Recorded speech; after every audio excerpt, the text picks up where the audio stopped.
Hey you, yeah you, I know why you're here. You want to get started coyote hunting.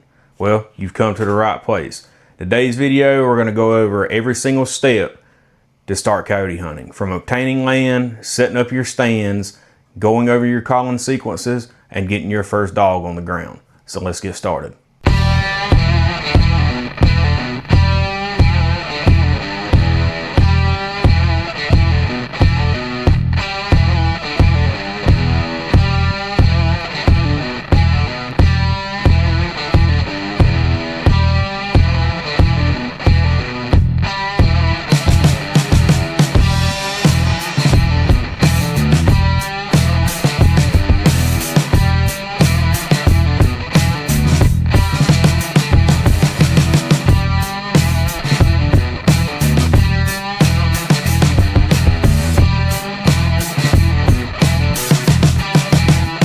So as far as equipment goes, we've already touched base about this in our other video.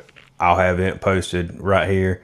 If you want to, you can click it, go back, see what we said about our equipment. But myself, I'm primarily a bolt gun user, 22 Creed, 6mm Creed. I do have a couple ARs, like the 6mm ARC is fan favorite. Scopes, as far as scopes go, I've run pretty much everything on the market. Suppressors, generally Diligent Defense. If you guys have any questions about anything that I run, please feel free to reach out in the comments and I'll explain it as best as I can. So we're going to move on now and cover the rest of the video. All right, so let's get started. So right off the rip, to coyote hunt, you're gonna need land to hunt. So I'm in Georgia. I don't know where you guys are, but in Georgia, we really don't have any public land. Like, we have some WMAs and stuff like that, but it's very, very small amount of public land. So 99% of the land around here is private land.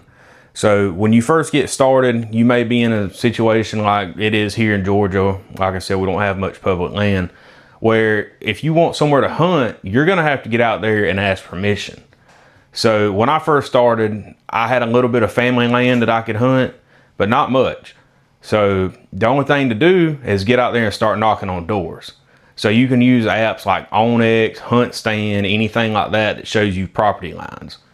So the way that I've always done it is I would go on Onyx and I would find either a good bit of land or some fields that look, they look good. You would expect coyotes to be there.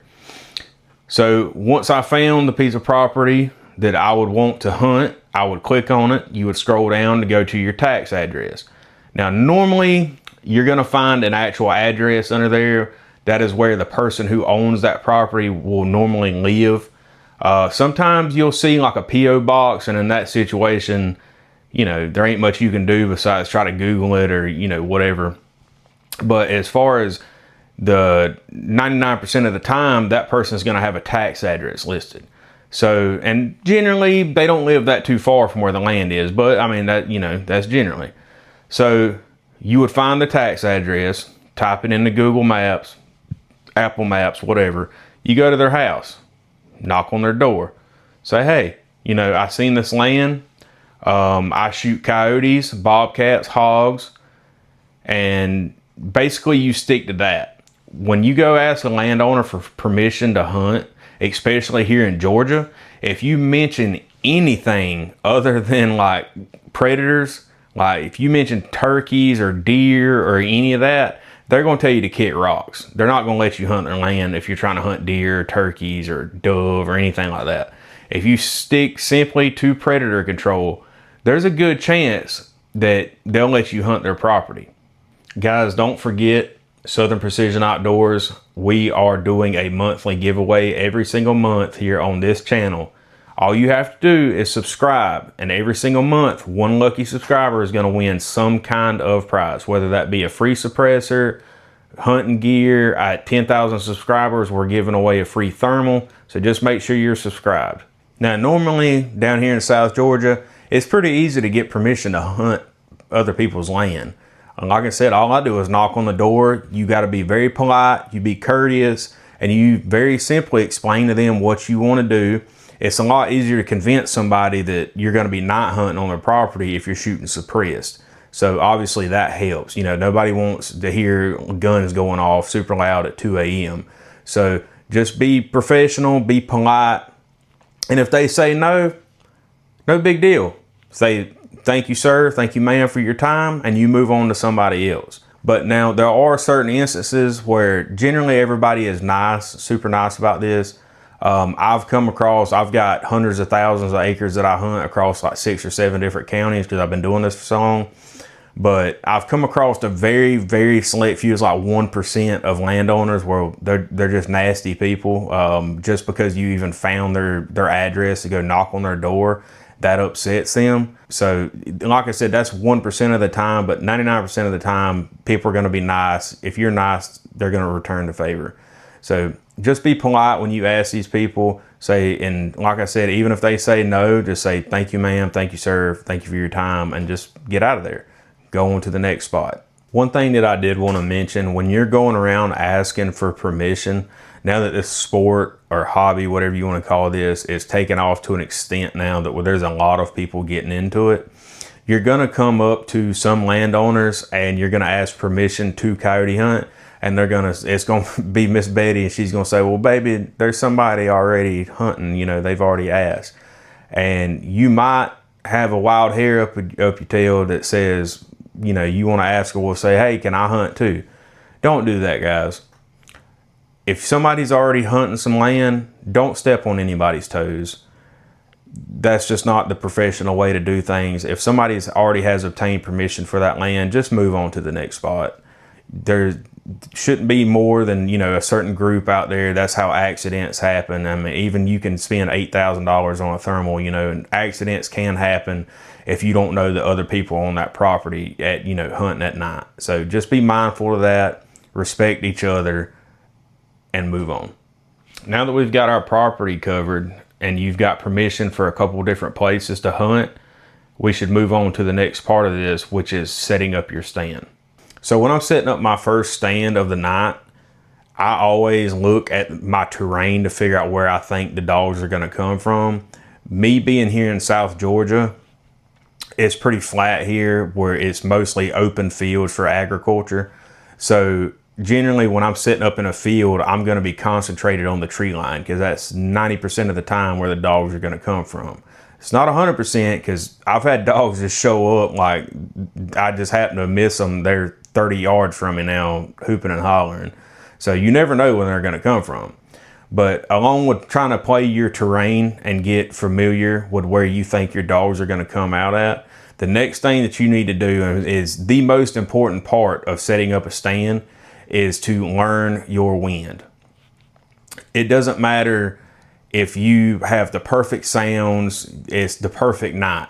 If there is a wind and you have a bad wind, you're not going to see any coyotes. They're going to wind you and they're going to get out of there. You can fool a coyote in a lot of ways, but you will never fool their nose. So when you're making that first stand, always make sure that either the wind is in your face, blowing away from you. And if that's not an option, try to catch a crosswind so that that wind is not blowing directly towards where hopefully there will be some coyotes at. So now that we've got our stand set up, we've got a good wind, let's talk about some sounds and some calling sequences. So it's the end of May right now. I'm in Georgia. It definitely doesn't feel like spring. It's been summer for a month already. But so right now we're still in where the coyote pups are in their dens still. The females are sitting heavy on the dens. So generally right now at this point in the time of year, what I like to do is generally every stand is pretty consistent with this. I'll start with like a prey distress, whether that be a rabbit, a bird, some kind of rodent, doesn't really matter. Right now in South Georgia, the only season we really have right now is coyotes and hogs. They're year round. Bobcat and fox are from December to end of February. So those are off the table at the moment. But sometimes you'll still have coyotes come out to a prey distress, and it keeps the mood real light to start the stand. So I'll let a prey distress roll on anywhere from 3 to 6 minutes, just, you know, in that timeline. So once those 3 to 6 minutes are over, generally what I like to do is wait 4 to 7 minutes in complete silence. And you don't want to overcall on any stand that you do. Overcalling can educate coyotes and it can kill your stand. So once we turn our prey distress off and we sit in silence for, like I said, 3 to 4, 5, 6, 7 minutes, then I'll roll into some kind of howl normally in this time of year, whether it be some kind of aggressive female howl, a male lone howl, some kind of territorial barking. There's several of these that Tony makes, MFK makes, Fox Pro makes, several good sounds on the market.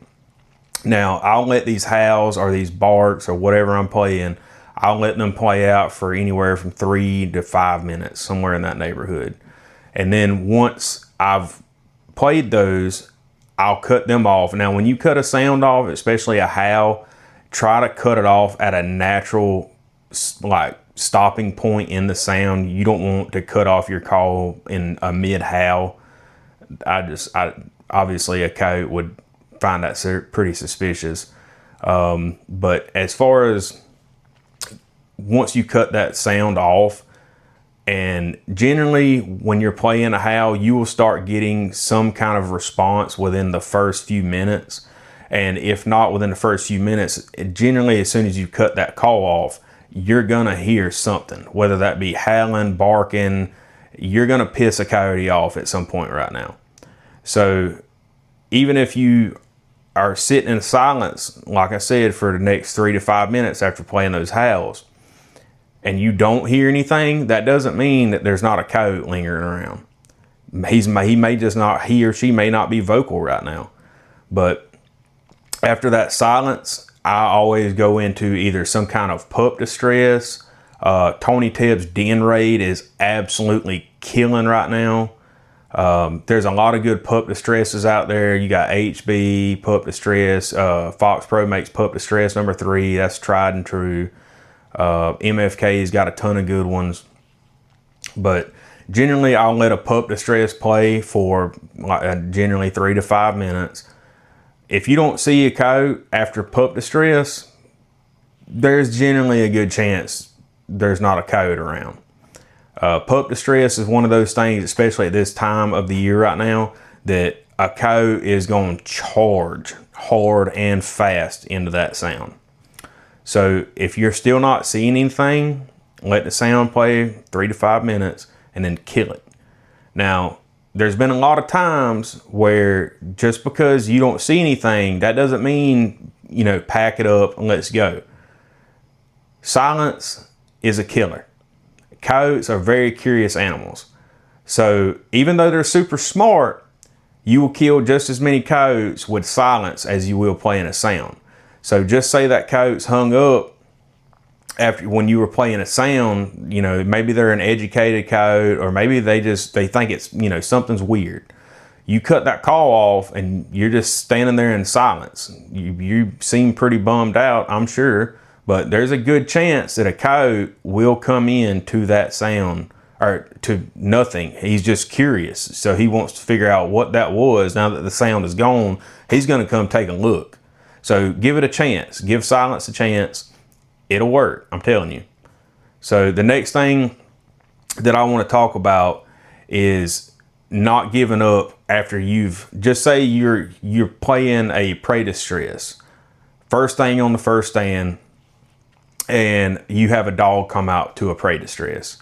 Now this is where hunt and suppress really comes in handy, because obviously a suppressed shot from a supersonic rifle is still loud. It's not Hollywood quiet, but shooting suppressed has its advantages. So just say you're playing a prey distress and you have a dog come out, you can put that dog down, boom, he's down, kill the call, give it 5 to 7 minutes of silence, roll into some pup distress. There's a good possibility that there's another dog around. He might have not knew that dog was there, and if he did, he may think, well, there's that pup distress sound, or you'll play some kind of coyote distress sound. He may think he's in trouble or fighting, and he's going to come help him. So, and I'll post a video of that right now of me this is the same stand. I never moved. I put one dog down within 30 seconds of a prey distress. I believe it was MFK rabbit. Put him down, killed the call, gave it a few minutes. I put on a pup distress. Instantly, you can see a coyote coming from 1,000 yards away from across the pond dam straight to the call. He gets 100 yards from me and I put him down. And we instantly have a solo double of coyotes just because I sat there and waited and gave it a chance.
Ammo from Druid Hill Armory. So the last thing that I really want to touch base on is if you are new to coyote hunting and you know somebody, even if you don't know them, just kind of look on Facebook or, you know, in some of these groups and, you know, find somebody that is kind of semi-local to you that is coyote hunting and just reach out to them and say, hey man, you know, I want to get into this. Would you mind taking me? Generally, just about everybody you ask is not going to mind. You know, most of the hunters out here, deer, turkey, coyote, it doesn't matter.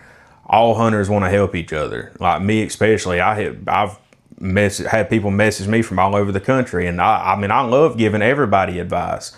And I'm no by any means a professional coyote hunter, but I kill my fair share of dogs. So when there's somebody new starting this hobby, of course, I want to help them. I mean, we all need to help each other. So guys, just remember that if somebody reaches out to you and they want some help, give them a hand. Everybody starts somewhere with this. So just reach out to them, try to help them, and, you know, just make it the best you can to accommodate somebody and help them feel welcome in what we're doing. All right, now that we've covered our equipment, how to obtain land, setting up your stand, and our calling sequences, it's time for you guys to go out there, get set up, and start putting dogs on the ground. Now, what you've learned here today is not everything. I'm not a professional. I just, you know, I do it a lot, and I've put my fair share of dogs on the ground. So help each other out. Like I said, if you know anybody that's hunting, get them to take you, teach you some stuff. But it's trial and error, guys, and you will not learn this unless you go out and do it. So thank y'all for watching, and if you have any questions whatsoever about any of this, you want some information, or if you want some sounds to use, or if you want to know some other calling sequences for later in the time of the year, post them in the comments. We'll be glad to answer them. Thanks.